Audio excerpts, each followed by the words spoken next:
స్ఫూర్తి ఓం, స్ఫూర్తి ఓం, స్ఫూర్తి ఓం. నేను ఈ ధ్యాన మనోప్రస్థానికి 2 years అయిపోతుందండి. ఈ అక్టోబర్ నెలతో 2 years అవుతుంది. ఇంతకుముందు ఎక్స్పీరియన్స్ నేను షేర్ చేసుకున్నాను, నా పర్సనల్ జరిగిన ఎక్స్పీరియన్స్, తర్వాత నా మిత్రులకు జరిగిన ఎక్స్పీరియన్స్. ఇప్పుడు ఈ లాస్ట్ సెప్టెంబర్ మంత్లో జరిగిన 2 ఎక్స్పీరియన్స్ నా కళ్ళారా నేను చూశానండి. అదేమిందంటే, ఒక్కరోజు నేను మా చిన్నపిల్లలు ఇద్దరు ఇక్కడికి దానప్రస్థానానికి వస్తారు. గౌతమ్ మోడల్ స్కూల్లో నర్సరీ నుంచి ఇప్పుడు మా పెద్ద పాప 6వ తరగతి చదువుతుంది, చిన్న పాప 4వ తరగతి చదువుతుంది. నేను మామూలుగా పొద్దున్నే వదిలేస్తాను, సాయంత్రం మా మిసెస్ తీసుకొస్తుంది ఇంటికి. ఒకరోజు ఉదయం నేను పిల్లలు వదిలేయడానికి వెళ్ళినప్పుడు అక్కడ ఈ చీపరు పనిచేస్తుంది ఆయమ్మ, ఆమె ఏడుస్తూ కనిపించింది నాకు. కనిపిస్తే ఈ మధ్య ధ్యానప్రస్థానానికి వచ్చిన తర్వాత అప్పుడు శ్రీనివాసులు వేరు, ఇప్పుడు శ్రీనివాసులు వేరు. అంటే స్ఫూర్తి, ఎందుకంటే మార్పు అనేది నాలో వచ్చింది, అది మనకు తెలియదు, ఆటోమేటిక్ జరుగుతుంటుంది. ఏడుస్తుంటే లేడీస్ కదా ఎందుకు అడగడం అని చెప్పి ఇంటికి వచ్చేసి నా భార్యను అడిగాను అనమాట. ఇట్లా ఆయమ్మ ఏడుస్తుంది, ఏం జరిగింది, ఆమెకు ఏమన్నా ప్రిన్సిపాల్ అడిసిందా లేకపోతే ఏమైనా ప్రాబ్లం ఉందా అని అడిగాను.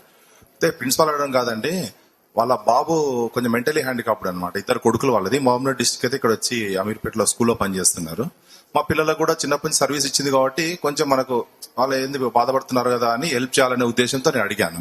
అయితే మా మిస్సెస్ చెప్పింది, అలా బాబు 10 రోజులు ఏంటంటే తప్పిపోయాడు, పక్కన వాళ్ళంతా భయపడిస్తున్నారు, ఎవరన్నా ఆ బాబుది కిడ్నీలు తీసుకొని ఎక్కడో చంపి పడేసింటారు, ఇట్లా భయం పెడుతున్నారు, ఆమె రోజు రోజుకు ఆవేదన పడుతుంది, అందుకని ఆమె అట్లా డల్ అయిపోతుంది అని. నేను వెంబడే మా మిస్సెస్ తో అన్నాను, మరి నువ్వు 10 రోజుల నుంచి అయితే నాకెందుకు చెప్పలేదు అంటే, చెప్తే మన గురుగారి ఫోటో ఒకటి ఇవ్వచ్చు కదా వాళ్ళకు, లేదా ధ్యాన ప్రస్థానం పంపిస్తే సరిపోతుంది కదా అన్న. మా మిస్సెస్ ఏమనింది, వాళ్ళకు గురుగారి నుంచి తెలియదు కదండి, వాళ్ళకి ఫోటో ఇస్తే వాళ్ళకేం అర్థం అవుతుంది అని చెప్పి. నేను ఇవన్నీ ఎక్కువ మాట్లాడద్దు, రేపు నేను మార్నింగ్ స్కూల్లో వదిలేసి, గురువారం అండి ఆ రోజు, నువ్వు ఈ ఫోటో తీసుకెళ్ళి ఆయమ్మకి ఇచ్చేసి అని చెప్పి కొంచెం గట్టిగా చెప్పేసి నేను ఆఫీస్కి వెళ్ళిపోయాను. వచ్చింది మా మిస్సెస్ కూడా వచ్చింది ఇక్కడ, చెప్పేసి వెళ్ళిపోయాను. వెళ్ళిపోయిన తర్వాత నేను సాయంత్రం వచ్చేసరికి ఆమె ఏం చేసింది, అది గురుగారు చెప్పించారేమో, ఆమె ఫోటోతో పాటు మూలమంత్రం కూడా రాసి ఇచ్చేసింది. ఆ స్లిప్ ఉంటుంది, మన చిన్న స్లిప్ ఇచ్చేసింది. ఇస్తే ఆయమ్మకు చదవడానికి రాదు, అంటే ఆమెకు చదువుకోలేదు ఎక్కువ, ఏదో చీపర్ పని చేస్తుంది కదా. రాకపోతే ఆయమ్మ ఇచ్చిన తర్వాత నేను వద్దున ఆయమ్మకి ఏం చెప్పానంటే, గురువు గారు ఉన్నారండి, మీ దేవుడు కాదు ఈయన, ఒక గురువు గారు, ఆయన మీద మనసు పెట్టి మొక్కో, నీ బాబు దొరుకుతాడు, నేను కూడా ధ్యానంలో మీ బాబు దొరకాలని నేను మొక్కుతాను మా గురువు గారిని అని చెప్పాను. చెప్పి నా పని నేను చేసుకుంటున్నా. 4 రోజులు అయిపోయిందండి. మా మిస్సెస్ ఇచ్చిన మూలమంత్రాలు చిన్న బాబు చదువుతుంటే ఈమె వినిందంట, ఊరికే జస్ట్ మూలమంత్రం విని గురుగారి ఫోటో దండం పెట్టుకుని నా కొడుకు దొరకాలా అయ్యా అని చెప్పి మొక్కుంది. అది జరిగింది. 10 రోజులు దొరకని బాబు, మనము గురుగారి ఫోటో ఇచ్చిన తర్వాత 4వ రోజు బాబు పలానా చోట ఉన్నాడని ఎవరో మెసేజ్ చెప్పారంట. ఎవరికి? వాళ్ళ హస్బెండ్ కు చెప్తే ఆమె నమ్మలేదు, ఏదో చెప్పారులే అని చెప్పి నమ్మకపోతే 5వ రోజు మళ్ళీ గురుగారు ఏం చేశారు అంటే, గురుగారు పవరు అక్కడ ఏరియాలో జహీరాబాద్ లో ఆ అబ్బాయి అడుక్కుంటా తిరుగుతున్నాడు అనమాట వీధులలో. ఇది లాస్ట్ 10 days బ్యాకే జరిగిందండి. ఇది అడుక్కుంటూ తిరుగుతుంటే జిలేబీలు అమ్ముతాడు ఒకతను అమీర్పేటలో, ఆ స్కూల్ పక్కనే. అతను ఆయమ్మ ఇట్లా నడుచుకుంటూ పోతుంటే పిలిచినాడంట. పిలిచి రామ్మా, నీ కొడుకు అక్కడ జహీరాబాద్ లో అడుక్కుంటున్నాడు, మరి ఏంది తప్పిపోయినాడు, పేపర్లు ఇచ్చిన ఏం లాభం లేదు, ఇట్లా నేను చూశాను కల్లారా, మీరు వెళ్ళి తీసుకొచ్చుకోండి బాబును అని చెప్పాడు. చెప్తే వెంబడే వాళ్ళ ఇంటికి వెళ్ళేసి వాళ్ళ హస్బెండ్ పిలిచి, ఇట్లా జైరాబాద్ లో అంటే మన బాబు ఇట్లా జిలేబీలు అమ్మేతని చెప్పాడు ఇట్లా అని చెప్తే, అందరూ వాళ్ళు ఒక 5-6 మంది కలిసి జైరాబాద్ వెళ్ళిపోయారు. జైరాబాద్ పోయి అక్కడ బాబును తీసుకొని స్కూల్కు తెచ్చారు. ఆ విషయం నాకు 5వ రోజు సాయంత్రం మా మిస్సెస్ అడిగా, ఏంది మరి గురుగారి ఫోటో ఇచ్చి 5 రోజులు ఏంది విషయం ఏంగా నాకేం తెలియదు అని అడిగా. లేదంటే అలా బాబు మరి నాకు చెప్పాలి కదా, నువ్వు 5వ రోజుకే దొరికినాడు, 15 రోజులు బాబు ఆచూకీ తెలియని విషయము గురుగారి ఫోటో తీసుకున్న 4వ రోజుకే వాళ్ళకి మెసేజ్ వచ్చిందండి. ఇంకా గురుగారి పవర్ చూడండి. అసలు వాళ్ళు గురుగారు అంటే ఎవరో తెలియదు, గురుగారు ధ్యాన ప్రస్థానం తెలియదు, మన గురువు అంత పవర్ఫుల్, దీంట్లో డౌటే లేదు. మా అమీర్పేట గౌతమ్ మోడల్ స్కూల్ ఆమె ఇప్పటికి పనిచేస్తుంది. నేను ఈ రోజు కూడా ఆమె రమ్మని చెప్పాను ఇక్కడికి. మీరు అడిగిన తర్వాత మా బాబు దొరికాడు, ఏమన్నా ఫీజులు ఏమన్నా ఉన్నాయా అనింది. 1 పైసా ఫీజు లేదమ్మా, మీరు ధ్యాన ప్రస్థానానికి వచ్చి మహాప్రసాదం తిని గురుగారి బ్లెస్సింగ్ తీసుకొని పోండి, అంతే, ఏం ఖర్చు లేదని చెప్పాను. బహుశా ఈ రోజు బస్సులు బంద్ ఉండడం వల్ల రాలేకపోయిందేమో ఆమె, లేదా ఆమె వస్తే ఆమెను కూడా నేను ఇక్కడ మీకు చెప్పాను. అయితే ఒక ఎక్స్పీరియన్స్ అండి గురుగారు చేశారు. గురుగారు లాస్ట్ టైం చెప్పారు, మనకంటే మన ఎదుటి వాళ్ళ గురించి మనం ఎప్పుడైతే బాగా కోరుతామో అది ఇంకా తొందరగా చేసేసారు గురుగారు. ఈ విషయంలో జరిగింది అది. అంటే నా విషయంలో ఇంకా గురుగారే చూస్తారు, వేరే వాళ్ళ విషయం జరిగింది. ఇంకో ఎక్స్పీరియన్స్ అండి, రెండోది. ఒక అతను మా ఫ్రెండ్ నంద్యాల నుంచి అడ్వకేట్ ఒకసారి వచ్చి వెళ్ళాడండి గురుగారి దగ్గరికి. అతని ఎక్స్పీరియన్స్ ఏంటంటే అతనికి ఇద్దరే పిల్లలు, ఒక బాబు ఒక అమ్మాయి.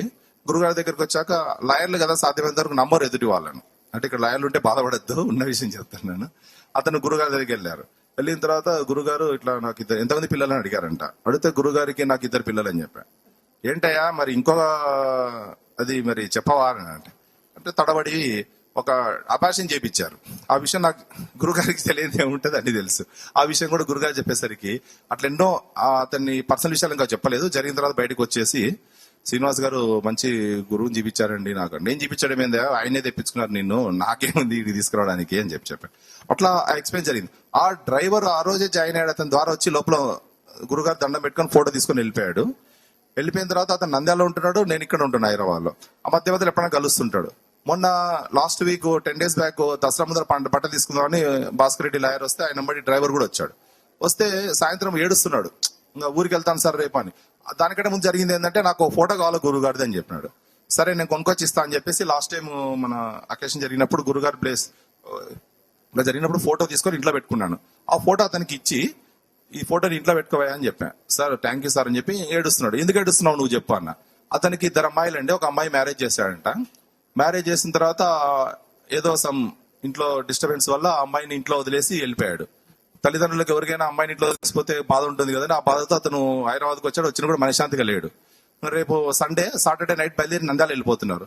గురుగారి ఫోటో అతని చేతిలో పెట్టి ఆ సెకండ్ లో చెప్పాడు అనమాట, ఇట్లా నాకు ప్రాబ్లం ఉందంటే మరి ఫోన్ చేసి చెప్పొద్దా నాకు, నేను మా గురుగారు ఉన్నారు కదా నీకు చూసుకుంటా నేను చెప్పేటోని కదా అని చెప్పిన. ఏమో సార్ నాకు వాళ్ళకి అది అర్థం కాలే. కాకపోతే ఫోటో ఇచ్చిన తర్వాత ఈ ఫోటో రేపు పొద్దున ఆదివారం మనం అది నాన్ వీజా తెచ్చుకోకుండా పొద్దున్నే గురుగారి ఫోటో దండం పెట్టి మూలమంత్రం వచ్చు కదా, అతను చదువుకుంటా 10th class చదివాడు అంటే డ్రైవర్ కదా, మూలమంత్రం చదువు నీకు మంచి జరుగుతుంది అంతే. నాకు తెలుసు మా గురుగారు నాకు పని కంటే నీ పని బాగా చేస్తారు నాకు తెలుసు అని చెప్పాను. అతను వెళ్ళిపోయాడండి. సాటర్డే నైట్ వెళ్ళాడు. 7:30 కర్నూలులో చేరాడు. నంద్యాలకు వెళ్ళలేదంట.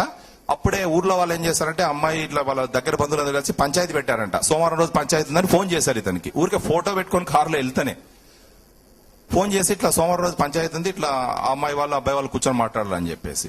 సోమవారం రోజు మార్నింగ్ 11 o'clock ఏదో పంచాయతీ జరిగింది. లాస్ట్ మండే అండి. జరిగిన తర్వాత అతను నాకు ఈవినింగ్ ఫోన్ చేసి చెప్పాడు. అదే అల్లుడు వాళ్ళందరూ వచ్చేసి పెద్దలందరూ దండిచ్చేసి ఏమై అమ్మాయిని ఇంట్లో పెట్టుకొని ఏం చేస్తావు, ఇట్లా తప్పు కదా నువ్వు అట్లా అమ్మాయిని ఇంట్లో పుట్టింట్లో వదిలేసి రావడం అది అని చెప్పి బుద్ధి చెప్పేస్తే ఆ అబ్బాయి వచ్చి ఆ అమ్మాయిని తీసుకొని వెళ్ళడము, వాళ్ళ కాపురం బాగుందండి. ఈ రోజు దసరా పండుగ మంచిగా చేసుకుంటున్నారు ఊర్లో వాళ్ళు. ఇదంతా గురుగారి చలవండి ఇది. నేనేంటంటే వచ్చిన 2 years లో నేను గమనించింది ఏంటంటే ఇక్కడ ధ్యానవన ప్రస్థానంలో నేను కూడా ఒక మిత్రుల ద్వారా వచ్చింది. నా మిత్రులు ఇద్దరు శ్రీనివాసులే, నా పేరు శ్రీనివాసే. అట్లా ముగ్గురు శ్రీనివాసులు అయిపోయినాము.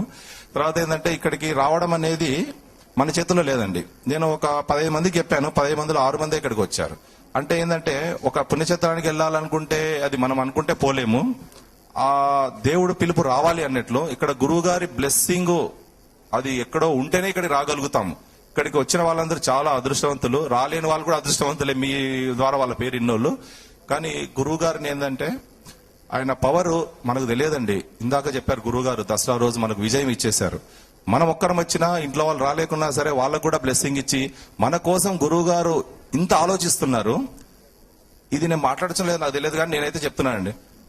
రోజు మార్నింగ్ లేసి యోగా ప్రాణాయామ ధ్యానం చేయమని ఎప్పుడు చెప్పే గురువు ఈ రోజు మార్నింగ్ చెప్పలేదు. ఎందుకంటే మీకు చెప్పి మీరు వినడం లేదని బాధ నాకు ఉందనుకుంటున్నాను గురుగారికి.